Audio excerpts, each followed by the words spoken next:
Hello, welcome back to the YouTube channel of Bethel Evangelical Free Church Hanley. I'm Pastor Gervase Charmley. This is another historic church in Lincolnshire off the A607 between Grantham and Lincoln even.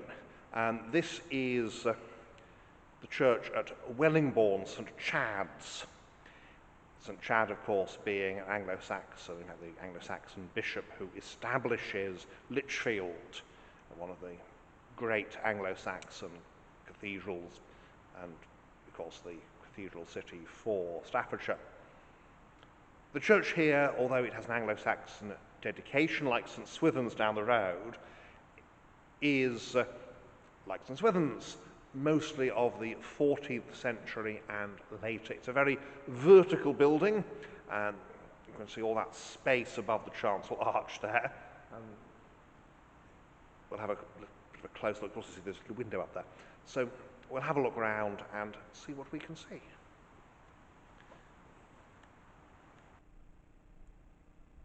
And so we begin as usual at the west end looking east. We can see above the chancel arch a former roof line showing from before the clerestory was added in the 15th century, and a little window in there. We can also see the rood stair on the north side. The pulpit here is on the south. We proceed in an easterly direction. The font over here is Victorian. These cliff churches, they're built to dominate the landscape. They're literally, well, it's not a literal cliff in the sense of a sheer cliff, but they are built on the top of a hill with a spring line and a big valley below, and so they're often very vertical buildings. We have the War Memorial here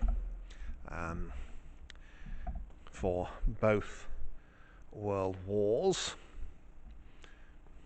and we have here very important memorial to Field Marshal Sir William Robert Robertson, Baronet, GCB, etc., and various medals he earned. And Robertson is notable because he is the only man to rise from the ranks all the way up to being the most senior officer in the British Army.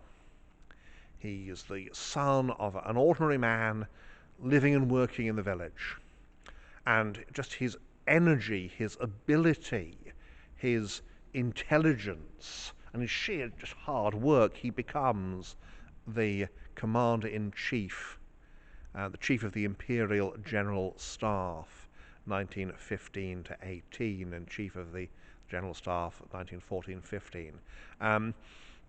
He is eventually is able to get into the 16th Lancers, which is one of those Lancer regiments are fairly elite. He studies at the Staff College, and this is, of course, after the end of the purchase system, purchasing commissions, and so he is able to become hard work, dedication, and he goes from an ordinary private soldier to basically the chief officer of the British Army.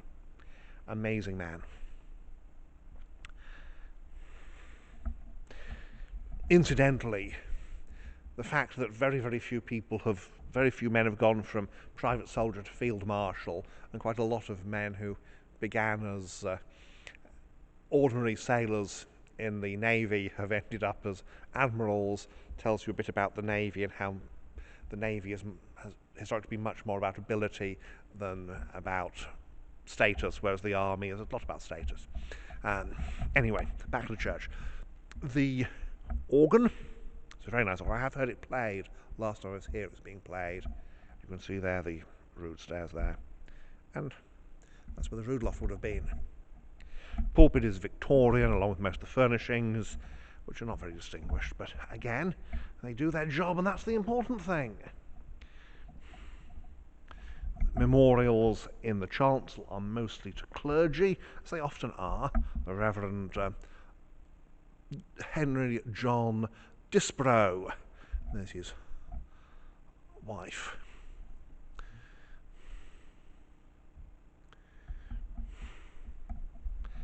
Altar, and we have there east window, St Peter's, St Chad, St Hugh and St Patrick. The east end has been rebuilt in the 19th century, and that's why we have this little credence shelf here, and that's also why there is no piscina. So turn round. The communion rails are the brass telescoping kind, so the central bit telescopes. So looking west, and you can see there that there would have been some sort of west gallery, the stairs that go up there, and then blocked doorway. So very fine, largely 14th century, but later clerestory. In fact, just duck in here to take a close look at the clerestory, because as you can see between the windows there are niches, and each one of those would have held the image of a saint. Probably, given the number, given there's 6 on each side, it would be one of the apostles. So you'd have your 12 apostles up there, all gone now. And again, medieval wall paintings have gone as well. We do have the Sedilia and Piscina here in the South Chapel, probably the Old Lady Chapel. And there we are. Well, we'll just have a close look at the font, and then behind the font there are 2 pieces of medieval sculpture that are well worth taking a look at. Neither are where they were originally. The font is standard, quite nice, but standard Victorian. But here we have the famous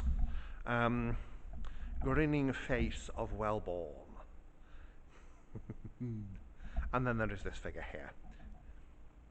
So, medieval sculpture, and we turn around here, and there we go, beautiful interior. So let's have a look outside now.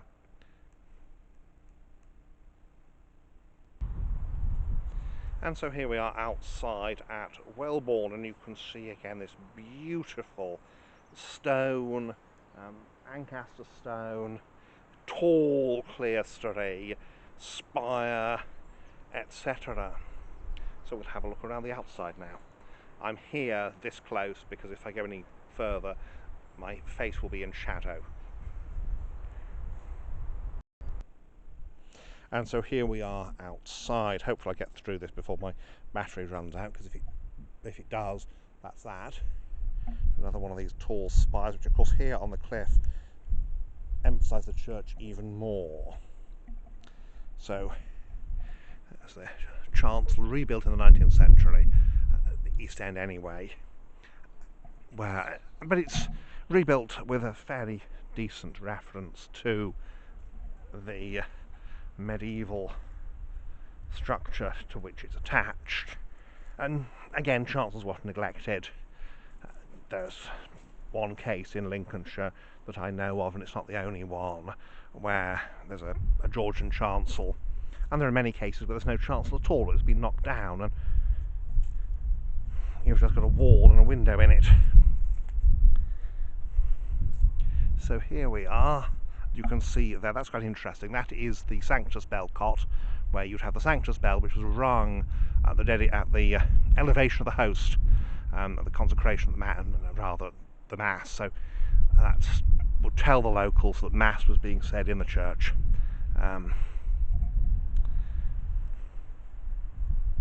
Obviously these things are disused after the Reformation.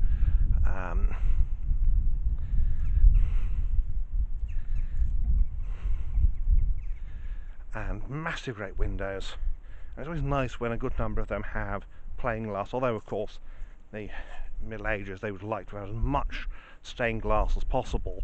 Well, what's possible varies depending on who's doing it. So again, this gorgeous Lincolnshire perpendicular. You can see there very much that Sugarloaf Tower as at Caythorpe, and I think in this case even more emphatically so than Caythorpe, also crocketed, so typical for the decorated period.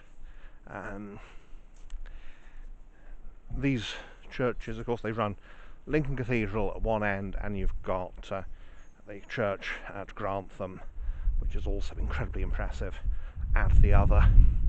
So it's a good sort of day out that you can do. Start off at one end and end up at the other. And we've started out at Grantham here. Well, I haven't started at Grantham. Started out rather from the Grantham end, because well, it's how the cliff runs. So